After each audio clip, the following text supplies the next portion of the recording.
नरेंद्र मोदी जी की कहानी संघर्ष और दृढ़ इच्छा शक्ति की कहानी है। गुजरात के छोटे से शहर वडनगर में जन्मे उनका बचपन साधारण था। वो अपने पिताजी के साथ चाय की दुकान पर हाथ बटाते थे। यहीं से उन्हें मेहनत और आम आदमी के लिए संवेदना की सीख मिली। नरेंद्र बचपन से ही तेज दिमाग और ज्ञान के भूखे थे। उन्हें अध्यात्म और दर्शन में बहुत रुचि थी। इसी खींचतान ने उन्हें स्वामी विवेकानंद जी की शिक्षाओं तक पहुंचाया। स्वामी जी का मानव सेवा का संदेश उनके दिल में घर कर गया। आगे चलकर इसी सोच ने उनके जीवन को दिशा दी। नरेंद्र जी की शिक्षा सिर्फ किताबों तक सीमित नहीं थी। उन्हें पढ़ने का बहुत शौक था। वो इतिहास, राजनीति और दर्शन पर आधारित किताबें पढ़ा करते थे।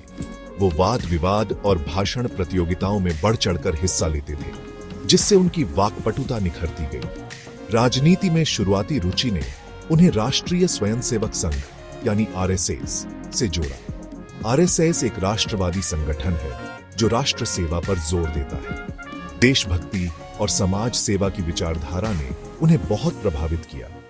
इस अनुभव ने उनके भविष्य की राजनीतिक यात्रा की नींव रखी। आरएसएस के प्रति समर्पण के कारण नरेंद्र जी पूर्णकालिक प्रचारक बन गए। इस भूमिका के लिए उन्हें पूरे भारत में घूमना पड़ा। उन्होंने हर वर्ग के लोगों से बातचीत की। इस अनुभव ने भारत की विविधता और उसकी चुनौतियों के बारे में उनकी समझ को और गहरा कर दिया। इंदिरा गांधी सरकार द्वारा लगाए गए आपातकाल के दौरान नरेंद्र मोदी जी ने भूमिगत होकर काम किया। उन्होंने नागरिक स्वतंत्रता के हनन का विरोध करने में सक्रिय भूमिका निभाई। इस दौर ने उनकी हिम्मत को परखा और लोकतांत्रिक मूल्यों के लिए लड़ने के उनके संकल्प को और मजबूत किया। अपने संगठनात्मक कौशल और जनसेवा के प्रति समर्पण के साथ नरेंद्र मोदी जी 1980 के दशक में भारतीय जनता पार्टी यानी बीजेपी में शामिल हुए। वो बहुत जल्द पार्टी में आगे बढ़ने लगे। उन्होंने 1990 के दशक की शुरुआत में बीजेपी की राम रथ यात्रा के आयोजन में महत्वपूर्ण भूमिका निभाई। इस आयोजन ने बीजेपी को राष्ट्रीय स्तर पर पहचान दिलाई। इसने नरेंद्र मोदी जी के राजनीतिक कौशल और जनता से जुड़ने की उनकी क्षमता को प्रदर्शित किया। उनके समर्पण और कड़ी मेहनत ने उन्हें भारतीय राजनीति में एक उभरते हुए सितारे के रूप में पहचान दिलाई। 2001 में नरेंद्र मोदी गुजरात के मुख्यमंत्री बने। यह एक महत्वपूर्ण मोड़ था, क्योंकि राज्य को एक नए नेतृत्व की आवश्यकता थी जो इसे प्रगति की दिशा में ले जा सके। उन्होंने राज्य को बदलने का बीड़ा उठाया। उनके नेतृत्व में गुजरात ने एक नई दिशा में कदम बढ़ाया, जहां विकास और प्रगति प्राथमिकता बन गई। उन्होंने सुशासन, आर्थिक सुधारों और बुनियादी ढांचे के विकास पर ध्यान केंद्रित किया। उनके कार्यकाल में गुजरात में सड़कों, पुलों और अन्य बुनियादी ढांचे का तेजी से विकास हुआ, जिससे राज्य की आर्थिक स्थिति में सुधार हुआ। उन्होंने शिक्षा, स्वास्थ्य सेवा और ग्रामीण विकास में सुधार के लिए पहल की। नए स्कूलों और अस्पतालों का निर्माण हुआ, जिससे ग्रामीण क्षेत्रों में भी लोगों को बेहतर सुविधाएं मिल सकी। मुख्यमंत्री के रूप में उनके कार्यकाल में गुजरात भारत के सबसे आर्थिक रूप से जीवंत राज्यों में से एक के रूप में उभरा। वाइब्रेंट गुजरात समिट जैसे आयोजनों ने राज्य को वैश्विक निवेशकों के लिए आकर्षक बनाया। उन्होंने निवेश आकर्षित किया, उद्योगों को बढ़ावा दिया और रोजगार के अवसर पैदा किए। उनके प्रयासों से राज्य में कई नई फैक्ट्रियों और उद्योगों की स्थापना हुई, जिससे हजारों लोगों को रोजगार मिला। विनाशकारी 2001 गुजरात भूकंप के दौरान उनके नेतृत्व की व्यापक रूप से प्रशंसा की गई। इस भयंकर आपदा के समय उन्होंने त्वरित और प्रभावी राहत कार्यों का नेतृत्व किया।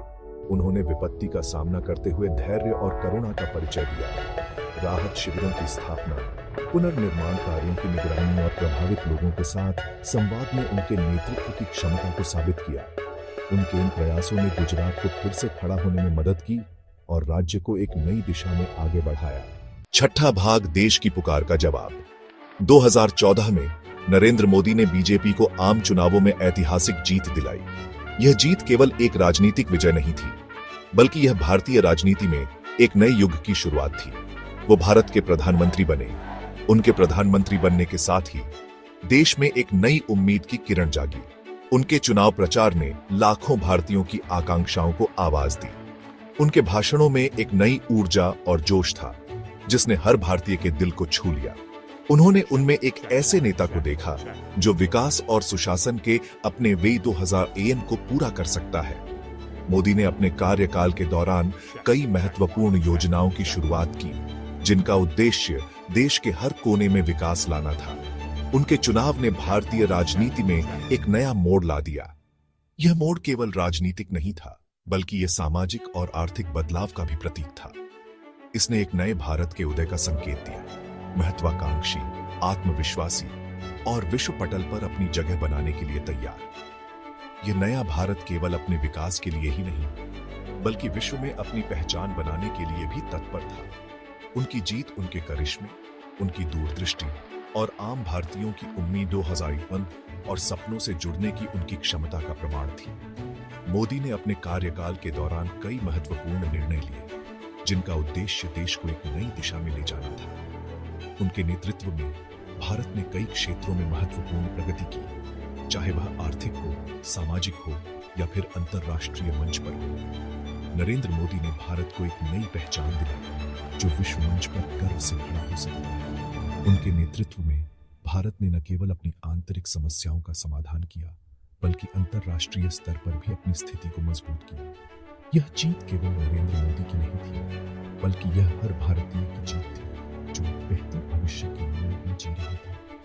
यह जीत एक नए भारत की जीत थी, जो अपने सपनों को साकार करने के लिए तैयार था। 7वां भाग भारत की किस्मत बदलते हुए प्रधानमंत्री के रूप में नरेंद्र मोदी ने साहसिक सुधारों को लागू किया है। उन्होंने न केवल आर्थिक सुधारों पर ध्यान केंद्रित किया है, बल्कि सामाजिक और सांस्कृतिक पहलुओं को भी महत्व दिया है।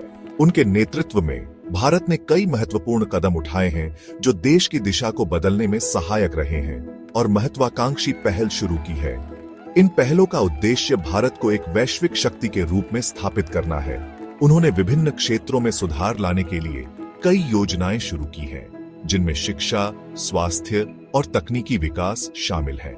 Make in India, digital India, ये पहले न केवल आर्थिक विकास को बढ़ावा देने के लिए हैं, बल्कि युवाओं को रोजगार के अवसर प्रदान करने के लिए भी है। मेक इन इंडिया का उद्देश्य भारत को एक विनिर्माण हब बनाना है, जबकि डिजिटल इंडिया का लक्ष्य देश को डिजिटल रूप से सशक्त बनाना है। और स्वच्छ भारत अभियान जैसे उनके प्रमुख कार्यक्रमों ने देश की कल्पना को मोहित कर लिया है। स्वच्छ भारत अभियान का उद्देश्य देश को स्वच्छ और स्वस्थ बनाना है, जिससे नागरिकों की जीवन गुणवत्ता में सुधार हो सके। इस अभियान ने लाखों लोगों को स्वच्छता के महत्व के बारे में जागरूक किया है। उन्होंने बुनियादी ढांचे में सुधार, नवाचार को बढ़ावा देने, बुनियादी ढांचे में सुधार के माध्यम से उन्होंने सड़कों, पुलों और परिवहन सुविधाओं को उन्नत किया है, जिससे देश की आर्थिक गतिविधियों में तेजी आई है।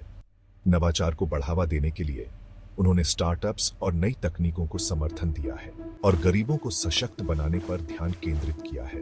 ग्रामीण क्षेत्रों में महिलाओं को आत्मनिर्भर बनाने के लिए कई योजनाएं शुरू की गई हैं। इन योजनाओं का उद्देश्य महिलाओं को आर्थिक रूप से सशक्त बनाना और उन्हें समाज में एक महत्वपूर्ण भूमिका निभाने के लिए प्रेरित करना है। उनकी सरकार ने व्यापार करने में आसानी में सुधार के लिए कदम उठाए हैं। व्यापारिक माहौल को सुधारने के लिए उन्होंने कई नीतियों को लागू किया है, जो व्यापारियों और उद्यमियों के लिए अनुकूल है। इससे न केवल घरेलू व्यापार को बढ़ावा मिला है, बल्कि विदेशी निवेश भी आकर्षित हुआ है। इसने विदेशी निवेश को आकर्षित करने के लिए नीतियां लागू की हैं। इन नीतियों का उद्देश्य भारत को एक आकर्षक निवेश गंतव्य बनाना है। विदेशी निवेश से देश की अर्थव्यवस्था को मजबूती मिली है और रोजगार के नए अवसर पैदा हुए हैं। उन्होंने सामाजिक कल्याण कार्यक्रमों को भी प्राथमिकता दी है। इन कार्यक्रमों का उद्देश्य समाज के कमजोर वर्गों को सहायता प्रदान करना है। स्वास्थ्य सेवाओं में सुधार और शिक्षा के क्षेत्र में नवाचार के माध्यम से उन्होंने समाज के सभी वर्गों के लिए समान अवसर सुनिश्चित किए हैं। उनकी पहल का उद्देश्य महिलाओं को सशक्त बनाना, किसानों का उत्थान करना। किसानों के लिए उन्होंने कई योजनाएं शुरू की, जो उन्हें आर्थिक रूप से सशक्त बनाती है और उनकी कृषि उत्पादकता को बढ़ाती है। महिलाओं के लिए उन्होंने शिक्षा और रोजगार के अवसरों को बढ़ावा दिया है और सभी के लिए स्वास्थ्य सेवा और शिक्षा प्रदान करना है। शिक्षा के क्षेत्र में उन्होंने कई सुधार किए हैं, जो बच्चों को गुणवत्तापूर्ण शिक्षा प्रदान करते हैं। स्वास्थ्य सेवाओं में सुधार के माध्यम से उन्होंने सभी नागरिकों के लिए सस्ती और सुलभ स्वास्थ्य सेवाएं सुनिश्चित की हैं। इन सभी पहलों का उद्देश्य भारत को एक समृद्ध और सशक्त राष्ट्र बनाना है। 8वां भाग वैश्विक मंच पर एक नेता। नरेंद्र मोदी वैश्विक मंच पर एक मजबूत और सम्मानित नेता के रूप में उभरे हैं। उन्होंने प्रमुख विश्व शक्तियों के साथ भारत के संबंधों को मजबूत किया है। उन्होंने जलवायु परिवर्तन और आतंकवाद जैसी वैश्विक चुनौतियों का समाधान करने में सक्रिय भूमिका निभाई है। उनकी विदेश नीति की पहल ने दुनिया में भारत का कद बढ़ाया है। उन्होंने विकासशील देशों के हितों का समर्थन किया है। उन्होंने एक बहुध्रुवीय विश्व व्यवस्था की वकालत की है। उनके नेतृत्व ने भारत को अंतर्राष्ट्रीय मंचों में एक ऐसी आवाज बना दिया है जिस पर ध्यान दिया जाता है। 9वां भाग, परिवर्तन की विरासत। विनम्र शुरुआत से लेकर देश के सर्वोच्च पद तक की नरेंद्र मोदी की यात्रा वास्तव में प्रेरणादायक है। उनकी जीवन गाथा कड़ी मेहनत, दृढ़ संकल्प और राष्ट्र सेवा की भावना का प्रतीक है। वो एक परिवर्तनकारी नेता के रूप में उभरे हैं। उन्होंने भारत के राजनीतिक परिदृश्य पर एक अमिट छाप छोड़ी है। उनका दृष्टिकोण, उनकी नीतियां और उनका नेतृत्व की शैली भारत की दिशा को आकार देती रहती है। उन्होंने भारतीयों की एक पीढ़ी को बड़े सपने देखने और एक मजबूत और अधिक समृद्ध राष्ट्र के निर्माण की दिशा में काम करने के लिए प्रेरित किया है।